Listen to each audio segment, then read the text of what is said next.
प्यारे भक्तों, जय सिया राम। बजरंगी बाबा की दया आप सबके परिवार पर बनी रहे। आज मैं आपको एक सच्ची घटना के बारे में बताऊंगी कि कैसे हनुमान जी ने एक टूटे हुए परिवार को जोड़ दिया। आइए जानते हैं इस कथा के बारे में। जब हनुमान जी ने टूटे हुए परिवार को जोड़ा, एक सच्चा चमत्कार या अनुभव। जीवन की कड़वाहटें, गलतफहमियां और अहंकार घर की दीवारों में तकरार डाल देते हैं। तब रिश्ते केवल खून के नहीं बल्कि आत्मा के रिश्ते भी टूटने लगते हैं। और ऐसे जब कोई मनुष्य सब कुछ खो चुका होता है, जब उसके शब्दों की कोई कीमत नहीं होती, जब उसकी सिसकियां भी दीवारों से लौटकर वापस आती हैं, तब एकमात्र आश्रय होता है प्रभु। और इस कथा में वह मात्र आश्रय प्रभु है। संकट मोचक, करुणा निधान, भक्तवत्सल हनुमान टूटे हुए परिवार को फिर से एक धागे में पिरो दिया। जिन्होंने टूटे हुए रिश्तों को अपनी भक्ति, करुणा और अपने अदृश्य चमत्कार से फिर से जोड़ दिया। ये कहानी है अजय नाम के एक ऐसे साधारण व्यक्ति की जो एक मध्यम परिवार से था, जहां उसकी पत्नी सावित्री और 2 छोटे बच्चे और बूढ़े माता पिता थे। लेकिन जैसे जैसे जीवन बीता, नौकरी का दबाव, आर्थिक संघर्ष खटाव पैदा करने लगी, वैसे वैसे उनके घर का स्नेह, प्रेम और एकता खुद चली गई। और एक वक्त ऐसा आया कि घर के सदस्य एक दूसरे से बात तक नहीं करते थे। सावित्री मायके चली गई, बच्चे मानसिक तनाव में आ गए, अजय की नौकरी भी चली गई और माता पिता को वृद्ध आश्रम भेजना पड़ा। अजय पूरी तरह टूट चुका था, बार बार आत्महत्या का विचार मन में लाता रहा। लेकिन एक दिन किसी अजनबी ने मंदिर के बाहर उसे एक हनुमान चालीसा की छोटी सी किताब दी और कहा, अगर तेरा सब कुछ छिन गया है तो अब केवल राम के दूत को पुकार, वो तुझे फिर से जीवन देगा।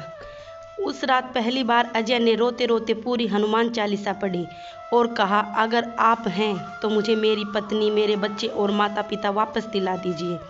और वहीं से चमत्कार शुरू हुआ। अगले दिन सावित्री का फ़ोन आया कि उसने अजय की बहुत याद आ रही है और वह घर लौटना चाहती है। उसी दिन अजय को एक पुराना सहपाठी मिला जिसने उसे नई नौकरी का ऑफर दिया। उसी रात उसके माता पिता को सपने में एक लाल वस्त्रधारी ब्रह्मचारी ने दर्शन दिए और कहा, तुम्हारा बेटा अब सुधर चुका है, घर लौट जाओ। और जब सबने एक ही दिन अपने अपने स्थान पर जाने का फैसला लिया, तो वह दिन ऐसा लगा स्वयं हनुमान जी ने पूरे परिवार को एकत्रित किया हो। लेकिन चमत्कार यहीं नहीं रुका। अगले कुछ दिनों घर में पहले जैसी रौनक लौटने लगी। बच्चा जो पढ़ाई में कमज़ोर था, वो अचानक स्कूल में टॉप करने लगा। सावित्री ने अजय से माफ़ी मांगी और कहा कि उसने हनुमान जी से प्रार्थना की थी कि अगर वह सच में पवित्र है तो उसके परिवार को फिर से जोड़ दे। उन्होंने एक दूसरे को गले लगाकर रोते हुए कहा कि उन्हें अब अपने पुत्र पर गर्व है। और अजय ने संकल्प लिया कि अब वह हर मंगलवार को हनुमान चालीसा का पाठ करेगा और हर शनिवार को किसी भूखे को भरपेट खाना खिलाएगा। धीरे धीरे उसका घर भक्तों का तीर्थ स्थल बन गया। जब भी लोग उस घर को देखते और बोलते कि इस घर में हनुमान जी का वास है, क्योंकि वहाँ अब झगड़े नहीं होते थे, वहाँ क्रोध नहीं दिखता था, वहाँ सिर्फ जय श्री राम की गूंज होती थी।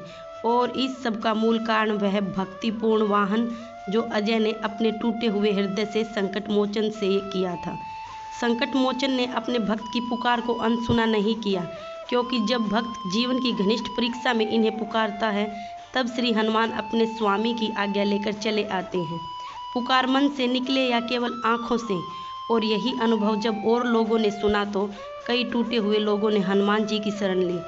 और यह बात फैलने लगी कि अगर परिवार टूट रहा हो, अगर पति पत्नी में तकरार हो रही हो, अगर बच्चे भटकाव में आ रहे हों, अगर माँ बाप से दूरी बन रही हो, तो बस एक ही उपाय, हनुमान जी के चरणों में आकर समर्पण, हनुमान चालीसा का पाठ और विश्वास। रामदूत कभी किसी को अधूरा नहीं छोड़ते। इसी विश्वास ने ना जाने कितने परिवारों को टूटने से बचाया। और अजय के इस चमत्कारों को सुनकर कई सैकड़ों लोगों ने फिर से एक बार संबंधों को जोड़ने की कोशिश की।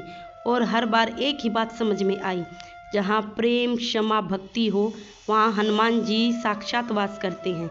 और जहाँ वह होते हैं, वहाँ कोई रिश्ते नहीं टूटते।